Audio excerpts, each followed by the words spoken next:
مرحبا. توقفنا بالحلقة الماضية عند ليفين لما بيكون رايح على بيت كيتي وبيكون ناوي يعترف لها بحبه بشكل رسمي ويطلب إيدها للزواج إذا وافقت. وبهالحلقة رح نشوف شو بيصير معهم. إذا جاهزين كاست متى وخلينا نبلش. قبل وصول ليفين بتحطنا الرواية بجو الوضع عند بيت كيتي. بتقول إنه كيتي كان عمرها 18 سنة وكان هذا أول شتاء تخرج فيه. شو يعني هذا أول شتاء تخرج فيه؟ يعني الشتوية بروسيا مثل كتير دول تعني الكنكنة بالبيت. بهذا الفصل الناس بتلتم على بعضها وبيقضوها إما بالبيت أو زيارات عند بعضهم البعض. فلما يقول إنه هذا أول شتاء تخرج فيه مو بيعني إنه ما كانت تطلع أبدا، بل هذا أول شتاء إلها كبنت صالحة للزواج. ومن أول ظهور كيتي كانت محبوبة كتير وكان معظم الشباب حاطين عينهم عليها. ولما إجا ليفين بأول شتوية وصار يتقرب منها انطرح الحديث بشكل جدي بين أهلها لكيتي عن مستقبلها وزواجها. وهون ظهر خلاف بوجهات النظر بين الأب والأم. كان الأب يحب ليفين ويقول إنه ما بيطمع لكيتي بزوج أفضل منه، أما الأم فكان بدها لبنتها زوج أكثر تألقا، يعني زوج عليه العين أكثر. ما كانت تحب ليفين ولا تفهمه. ولما راح بدون ما يعترف لكيتي أو يخبرها بأي شيء انبسطت إنه ما صار شيء بيناتهم. ولما إجا فرونسكي كيفت وقالت هذا هو عز الطلب. وكان فرونسكي يغازل كيتي بوضوح ويرقص معها بالحفلات ويزور بيت أهلها، لكنه مثل ليفين كان لسه ما عرض عليها الزواج بشكل رسمي. نقرأ بالرواية: في نظر الأم لم يكن هناك وجه للمقارنة بين فرونسكي وليفين، إنما كانت تكرهه في ليفين هو أحكامه الغريبة والقاطعة وخرقه بين الناس، وهو خرق كانت ترده إلى الكبرياء والحياة المتوحشة التي كانت تتصور أنه يعيشها بين حيواناته وفلاحيه. وقد ساءها منه كثيرا أن يكون عاشقا لابنتها ويتردد على البيت خلال 6 أسابيع وفجأة يرتحل عن موسكو دون أن يبرر تصرفه. وفكرت الأم من حسن حظنا أنه قليل الجاذبية وأن كيتي لم تغرم به. أما فرونسكي فكان يرضي جميع رغباتها. كان واسع الثراء، ذكيا من أسرة رفيعة، وكان مستقبله يبشر بمنصب مرموق في البلاط والجيش، وكان فوق ذلك فاتنا عظيم الفتون. كان ذلك أقصى ما تتمناه. وهذا الخلاف بوجهات النظر بين الأم والأب مفهوم. بالنسبة للأب ليفين صادق واضح اللي بقلبه وراس لسانه، ولما يتجوز بنته بيعني أنه رح يرتاح من جهتها. بينما كان بالنسبة له شاب متألق مثل فرونسكي رح يكون مفزلك وصعب يفهم نواياه بالضبط. أما الأم مثل ما شفنا معاييرها مختلفة والبرستيج عندها وزنه أكبر، لكن مع ذلك كانت خايفة أنه فعلا يطلع فرونسكي عم يلعب ومو جدي، خصوصا لما شافت أنه كيتي نفسها مغرمة فيه. ولما إجا ليفين تاني مرة كمان خافت أنه كيتي يوجع قلبها على ليفين تتعاطف معه وترفض فرونسكي من شانه. أما كيتي فكانت عايشة نوع من الصراع الداخلي. من جهة بتشعر أنه ليفين شخص طيب مريح صادق وبيحبها عن جد، لكن لما تقارنه بفرونسكي كانت تشعر فرونسكي أنه براق أكتر، ويبدو أنه سحر فرونسكي كان ينتصر على بساطة ليفين. وبتوصف الرواية لخبطة المشاعر عند كيتي بهذه الليلة اللي راح يجتمع فيها لأول مرة ليفين مع فرونسكي بالقول: كان حب ليفين الذي لا تشك فيه يرضي غرورها ويملأها سعادة، لذلك كانت تستعذب التفكير في ليفين.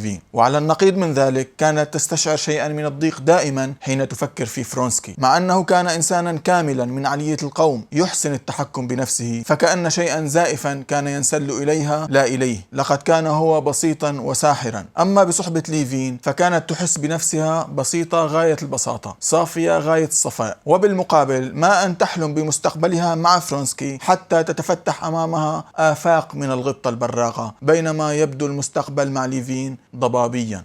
المهم بيوصل ليفين قبل الكل وبتحس كيتي انه جاي بكير من شان يصارحها بحبه، وعاشت بهذه اللحظة صراع كيف بدها ترفضه وهي بتعزه كتير، لكن ما كان في مهرب من المواجهة. بيحكي معها وهو عم يتحاشى ينظر لها بشكل مباشر مشان ما يفقد شجاعته. قال لها: خبرتك اني ما بعرف قد رح ضل بموسكو لاني جئت لكي تكوني زوجتي. توصف الرواية حالته وردة فعلها بعد ما حكي بالقول: كانت تتنفس بصعوبة من غير أن ترفع عينيها إليه، وكانت تشعر بفرح عظيم، وكانت نفسها تفيض سعادة، وما مر ببالها قط أن الاعتراف بهذا الحب سيؤثر فيها مثل هذا التأثير القوي. لكن ذلك لم يدم سوى لحظة، إذ تذكرت فرونسكي فرفعت عينيها الصافيتين الصريحتين، وحين رأت وجهه الذي غشيه اليأس قالت على عجل: هذا غير ممكن، اغفر لي. أما ليفين بعد ما صارحها بالشيء اللي صار له شهرين بفكر فيه وبيحلم فيه، حس حاله عمل عليه وكأنه جبل وزاح عن صدره، ومجرد ما رفضته انطفى وانطفت كل الخيالات والرغبات اللي غمرت كيانه. بتقول الرواية بعد ما رفضته: لكم كانت قبل دقيقة قريبة منه ضرورية لحياته، وكم يشعر الآن أنها بعيدة غريبة. قال دون أن ينظر إليها: ما كان يمكن أن تكون الأمور غير ذلك. ثم انحنى وأراد أن يخرج. هون بهاللحظة بتدخل الأم وبترتعب لما تشوفهم مع بعض ما يكونوا اتفقوا على شيء، ولما شافت الوضع قالت لحالها: الحمد لله لقد رفضت. وارتاح بالها من هذا الموضوع، وصارت تحكي مع ليفين وتسأله عن حياته بالريف. وليفين كان بس بده المعازيم يجوا مشان يسحب حاله ويروح بدون ما ينتبه عليه حدا. بعد شوي ببلشوا الناس يجوا، وبيدخل ضابط بيلفت نظر ليفين وبيتوقع انه يكون هذا هو فرونسكي، وليتأكد بيطلع على كيتي لحتى يشوف تعابير وجهها. بيلاحظ فورا من بريق عيونها انه هذا هو الشاب اللي هي بتحبه. صار بده يقعد، صار عنده فضول يقعد حتى يتعرف أكثر على فرونسكي، هالشخصية اللي طير لعقلها لكيتي. وهون منشوف جانب ملفت من شخصية ليفين. منقرأ بالرواية: هناك أشخاص يعمدون إذا التقوا خصما محظوظا إلى إنكار كل ما فيه من حسنات، فلا يرون سوى سيئاته وحدها، وهناك آخرون على النقيض من ذلك يتوقون إلى أن يكشفوا في هذا الخصم المحظوظ عن المزايا التي أكسبته انتصاره، فلا يرون وإن تمزقت قلوبهم سوى الجوانب الحسنة. كان ليفين من هؤلاء، ولم يتعب نفسه كثيرا لكي يكتشف ما في فرونسكي من جاذبية.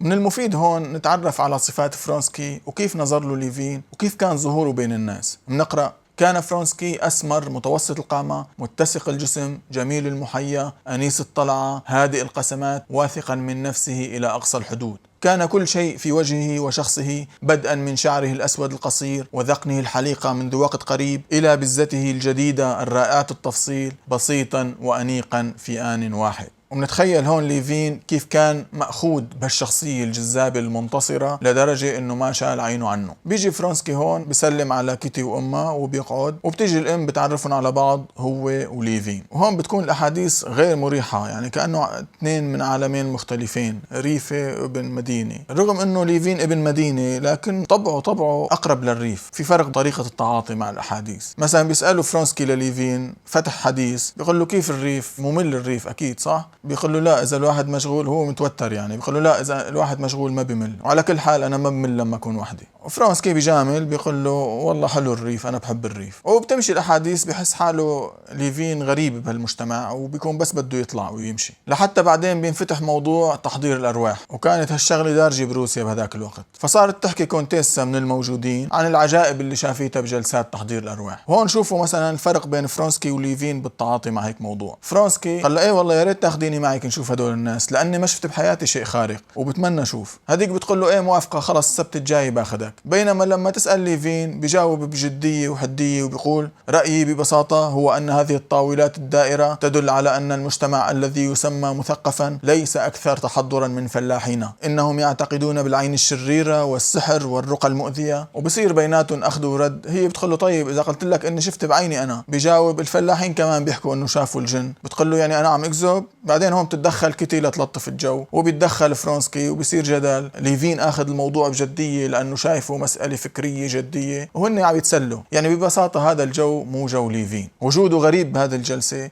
ووضعه فيها بزعل. نقرا بالروايه شعور كيتي تجاهه لما تلتقي عينه بعينه: لقد رثت له من كل قلبها وازدادت رأفة به لأنها سبب آلامه. كانت نظرتها تقول: اغفر لي إن كنت تستطيع، فأنا جد سعيدة. وأجابتها نظرة ليفين: إنني أكره الناس جميعا، أكرهك وأكره نفسي. وقام ليفين بده يطلع، وإذ بيدخل أبوها لكيتي وشاف ليفين وسلم عليه بحرارة وصار يحكي معه بمحبة وبمودة، بينما رد السلام على فرونسكي بفتور وما اكترث فيه أبدا. وهذا مشهد معبر بالفعل. باللحظة اللي كان حاسس فيها ليفين حاله غريب ومكسور، دخل شخص واحد ورجع له قيمته فورا، بينما فرونسكي المتألق اللي آكل الجو فجأة صار شخص عادي. فعلا ما بيرتاح الإنسان إلا بالمكان اللي بيشبهه. المهم بعد شوي بيروح الأب بيغادر ليفين بدون ما حدا يلاحظ، وبيكون آخر مشهد بينطبع بذهنه هو منظر كيتي المغتبط هي وعم تحكي مع فرونسكي. بعد الحفلة بتنام كيتي مبسوطة، زعلانة على ليفين وحاسة بالذنب تجاهه، لكن سعيدة بحب فرونسكي. بينما بيكون الأب والأم عم يتشاحنوا على نفس الموضوع. اجت الأم لعند الأب وبتخبره إنه إن شاء الله فرونسكي ناوي يطلب إيد كيتي. مجرد ما سمع الأب هذا الحكي عصب وصار يأنبها ويقلها أنت عم تجني على البنت، هذا واحد عم يتسلى وتفكيره بالزواج لا يزيد عن تفكيري أنا فيه. تسأله بتقله ليش هيك بتظن؟ بجاوبها وبيقلها لست أظن لكني أعلم إن لنا عيونا ترى ذلك، أما النساء فهن عمي. إني أرى رجلا له نية صادقة هو ليفين، وأرى مدعيا هو هذا الشاب المغرور الذي لا هم له سوى التسلية. بتقول له أنت عم تتوهم، بيقول له بكرة بتتذكري كلامي لكن بعد فوات الأوان، مثل ما صار مع بنتنا دولي. بعدين بتقول له خلص خلينا نروح وبنحكي بعدين. طيب السؤال، هل فعلا كان فرونسكي عم يتسلى ولا كان أبوها لكيتي ظالمه؟ هل هو فعلا مثل ما عم تقول الأم مغرم بكيتي وناوي يطلبها؟ بتجاوب الرواية بوضوح وبتقول لم يفكر فرونسكي بالزواج قط، فهو لم يكن يكره الحياة العائلية فحسب، بل إن العائلة ولا سيما الزواج كانا يمثلان في وسط العذاب الذي يعيش فيه عنصرا غريبا معاديا، وفوق ذلك كله عنصرا مضحكا. طيب هل هذا الشيء بيعني انه فرونسكي كان كذاب وملعب وعم يخدع كيتي ويتسلى فيها؟ الجواب هون مو نعم ولا لا. تحكي لنا الرواية انه فرونسكي ما عاش حياة عائلية، ابوه مات بكير وما بيتذكر شيء عنه، وامه عاشت حياة عاطفية حرة ومغامرات متعددة، وهو درس بمدرسة عسكرية نخبوية بسان بطرسبرغ. وبتوصف الرواية طريقة علاقته بكيتي كالتالي: ففي موسكو أحس لأول مرة بعد تلك الحياة المترفة الماجنة في بطرسبرغ بسحر علاقة حميمة مع فتاة من المجتمع الراقي، فتاة بريئة فاتنة شغفت به، ولم يخطر بباله أن في علاقته بكيتي ما يمكن أن يدعو إلى اللوم. وبتكمل بأنه كان يرقص معها ويزور بيت أهلها رغم أنه ما كان يحكيها شيء خاص، لكن كان يحس أنه هي عم تحبه، وكان ينبسط بهذا الشعور، وما كان يخطر على باله أنه هالشيء اللي عم يعمله له اسم واحد اللي هو إغراء دون نية الزواج. وهذا الشيء يعتبر من الأعمال الشريرة اللي بيمارسوه شباب جيله. وبتقول الرواية ولو أنه سمع ما كان يقوله والدا الفتاة في هذا المساء من أن كيتي ستكون تعسة إن لم تتزوجه لذهل وأبى أن يصدق أن ما يوفر له ولها خاصة مثل هذه اللذة العظيمة أن يستحق اللوم.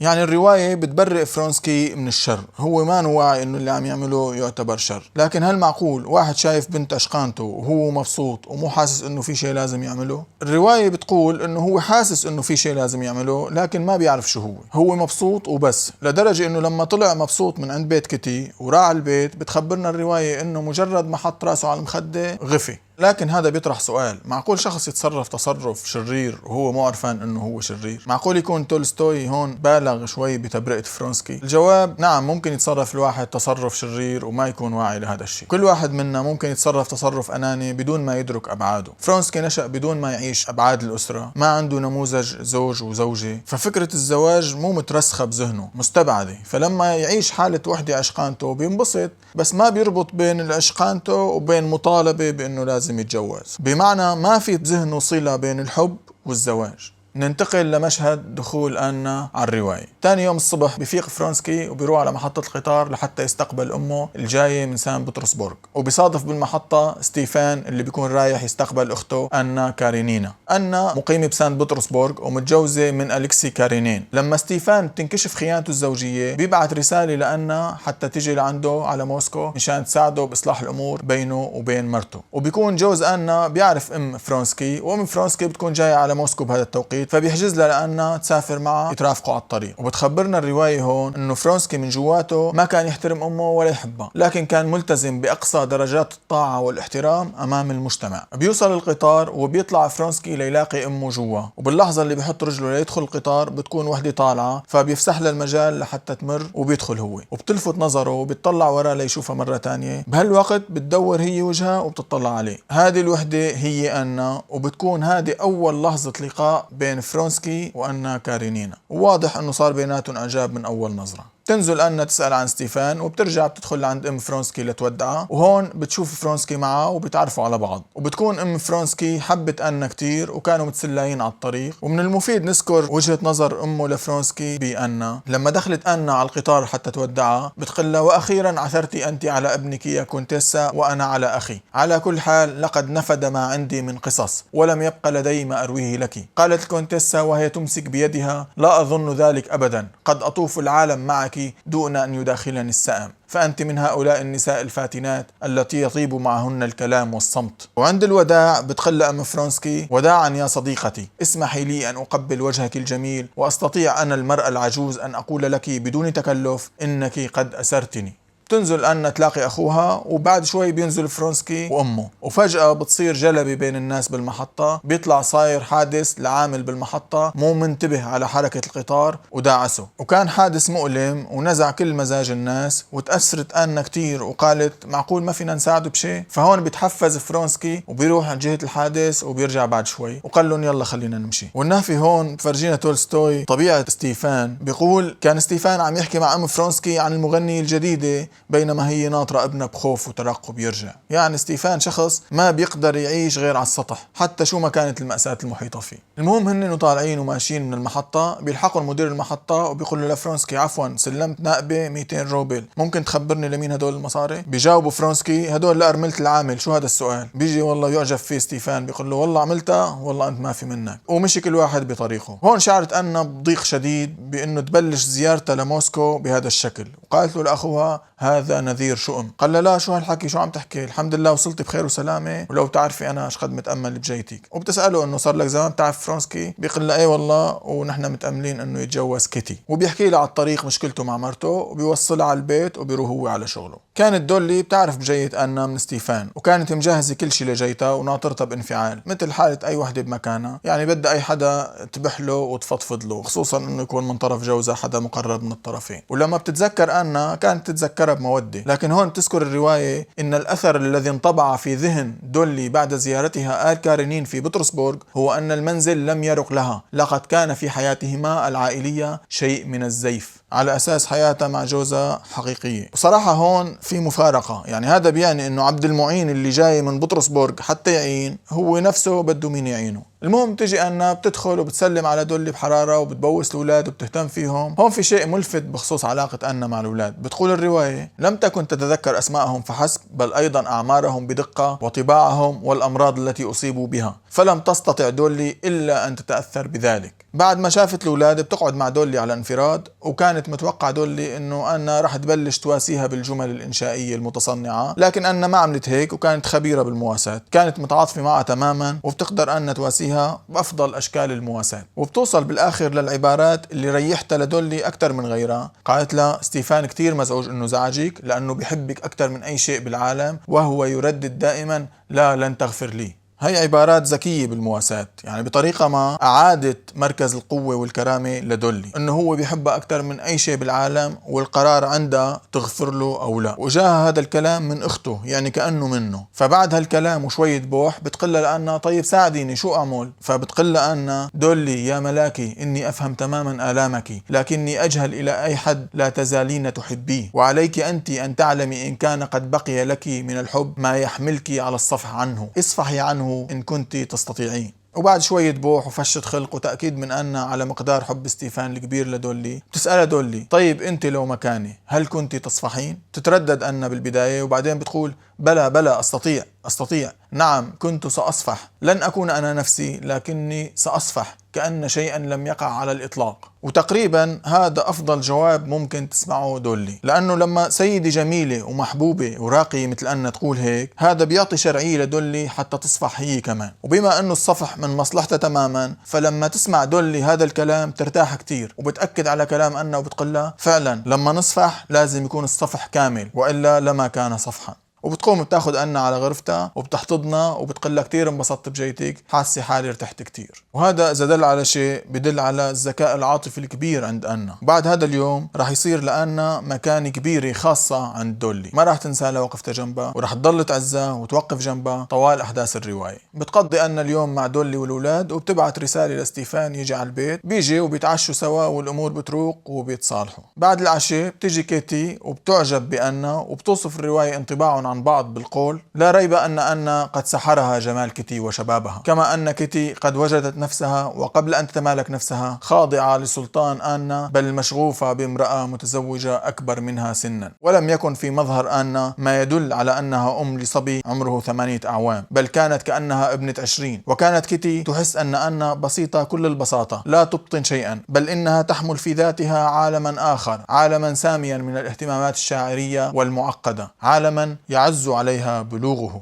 المهم كان الكل مأخوذ بسحر أنا، حتى الأولاد. نقرأ بالرواية: كانت أنا جالسة على الأريكة والأولاد من حولها، فهل لاحظ هؤلاء أن أمهم تؤثر هذه العمة بحبها، أم أنهم وجدوا فيها سحرا خاصا؟ لقد تعلق بهذه العمة الجديدة الابنان الأكبران، وحذا حذوهما الأصغران، وأبوا أن يتركوها، وقد قام بينهم ضرب من اللعب، وهو أن يتقربوا جهدهم من عمتهم، وأن يلمسوها، وأن يمسكوا بيدها الناعمة، وأن يلثموها، وأن يلعبوا بخاتمها، وأن يلامسوا حواشي تنورتها. هذا إبداع من تولستوي، ربط الجو الإيجابي اللي عمليته أنا بالبيت بسلوك الأولاد وشعورهم تجاهها. بالفعل سلوك الأطفال فينا نعتبره مقياس عاطفي غير واعي لأثر الشخص وحضوره بالبيت. وبالجلسة بيحكوا عن حفلة راقصة رح تقام الأسبوع المقبل ببيت واحد من المعارف. بتقلها كيتي لأنها بنبسط إذا بتحضري، بتجاوب أنها إذا بتنبسطي هذا لحاله سبب إني أحضر. بعدين بتقلها كيتي بتحضري بفستان موف، بتستغرب أنها، بتقلها ليش موف تحديدا. من اقتراح اللون منشوف كيف كيتي عم تفكر بالحفلة ومتخيلة تفاصيلها، حتى وجود أنا وشكلها بالحفلة صار جزء من هذه الصورة. وأنا بتلتقط بذكاء هذا الشيء وبتقلها لكيتي: أنا بعرف ليش بدك يعني أحضر، لأنك متوقع يصير بالحفلة شيء مهم وحاب الكل يحضر.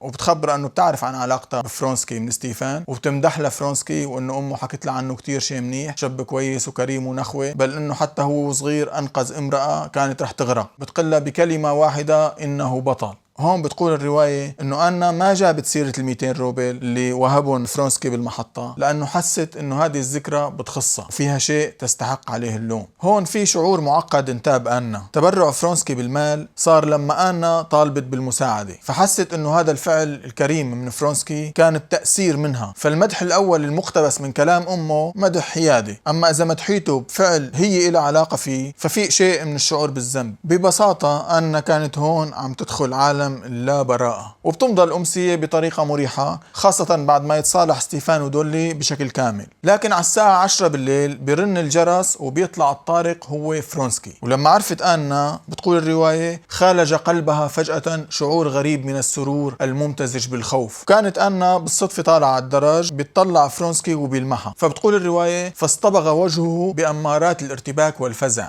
بعد شوي بيطلع ستيفان وبيستقبله وبيعزم عليه يدخل، لكن فرونسكي ما بيدخل، وبيطلع جاي يستعلم عن العشاء اللي راح يقام باليوم التالي على شرف واحد مشهور جاي على المدينة. هالزيارة البسيطة كان فيها شيء من الغرابة وكركبة الكل، ما عدا كيتي اللي لحالها فكرت حالها فهمت الموقف. قالت أكيد هو راعى بيت أهلي ما لاقاني فإجا لهون، ولما عرف إنه أنا موجودة فضل إنه ما يدخل. وبيوصف تولستوي الموقف بيقول: تبادل الجميع نظرات صامتة، لم يكن هناك ما هو خارق للعادة ولا ما هو فريد في كون أحد الأصدقاء قد مر في مثل هذا الوقت على صديق له كي يسأله عن تفاصيل عشاء تنوى إقامته، وفي كونه قد رفض الدخول. لكن الجميع وجدوا ذلك غريبا، وأثار ذلك حيرة أنا وامتعاضها أكثر من غيرها. فينا نعتبر انه هذا الحدث رغم بساطته الا انه مفصلي، لانه لاول مره بنشوف فرونسكي بلش يتصرف تصرفات غير عفويه بسبب أنا، خصوصا لما شفناه ارتبك لما شافها. كان عادي يجي فرونسكي بهيك وقت، لكن رفض الدخول لا يبدو من طبيعته. هذا الرفض بحد ذاته عمل حساسيه وتوجس بالجو، حتى انه ستيفان قال: قد رفض الدخول ما اسخفه. فرونسكي الطبيعي كان دخل وسلم ومزح ورجع غادر فورا اذا كان مستعجل، اما انه يدق الباب وما يقبل الدخول رغم اصرار ستيفان فهو أمر كان غريب. ويبدو أنه أنا شعرت أنه هذا الشيء اللي كانت عم تحس فيه تجاه فرونسكي ومفكرة أنه هو ممكن يكون مجرد شعور داخلي بخصة إله وما حدا رح يحس فيه، صارت تحس أنه بلش يكتسب وجود خارجي، وممكن يكون هذا هو سبب انزعاجها هي أكثر من غيرها. ومع ذلك الكل شاف الموقف غريب ما نو مريح. هون تنتقل الرواية لتحكي عن الحفلة الراقصة اللي كانت عم تحكي لها كيتي لأنا عنها، وقالت لها بنبسط إذا كنت موجودة فيها. بلشت الحفلة الراقصة وكانت كيتي وأمها موجودين من البداية تقريبا. كانت كيتي متألقة والشباب حاطين عينهم عليها ليراقصوها. كانت ثيابها أنيقة وبسيطة وكانت بأحسن حالاتها. وكانت بهذه الحفلات الراقصة تصير كذا رقصة ويكون في رقصة رئيسية هي المهمة، وكانت كيتي تاركتها هذه الرقصة لفرونسكي. فبترقص أول رقصة وبتكون عم تراقب القاعة ناطرة فرونسكي. بعدين بتشوف أنا وستيفان بتروح لعند آنا وبتوصف الرواية أناقة آنا وبساطتها بالقول: لم تكن آنا في ثوب ليلك كما تمنت كيتي، كانت ترتدي فستانا مقورا من المخمل الأسود يكشف كتفين رائعين وصدر عجيب وكأنها نحتت من العاج القديم، وكانت تسريحة شعرها بسيطة جدا لا تزينها سوى عدد من الخصل الصغيرة التي تفلتت على صدغيها، وأحاط بعنقها البديع عقد من اللؤلؤ. ولما كيتي شافتها لابسة أسود ما انزعجت، بل حست إنه آنا لسه أحلى مما كانت هي متخيلة، وإنه بساطتها زادت من جمالها. بتقول الرواية: أحست أنها لم تقدر سحرها حق قدره، رأتها بغتة بمنظار آخر، لم تكن زينتها سوى الإطار التي تبرز فيه بسيطة طبيعية أنيقة وفي الوقت نفسه مرحة ومشرقة. تنتبه أن على كيتي وبتهزلها براسها هزة إعجاب باللوك تبعها. بعد شوي بيجي واحد من الراقصين بيعزمها لأن على الرقص، تيجي بتعتذر. بهاللحظة بيقرب عليهم فرونسكي وبيسلم، تيجي أن بتعمل حالها ما انتبهت على السلام وفورا بتروح ترقص مع الشاب اللي كانت عم تعتذر منه، وهيك صار في سلوك واضح ما طبيعي. وانتبهت كيتي على هذه الحركة، فكرت بينها وبين حالها انه ليش تكرهه لفرونسكي هيك. وهون بصير موقف دقيق، بيسلم فرونسكي على كيتي وبيعتذر لانه اخر فترة ما صار له يشوفها، فهون بتوقف وبتنتظر يعزمها على الرقصة لكنه ما بيعزمها، فبتطلع فيه بنظرة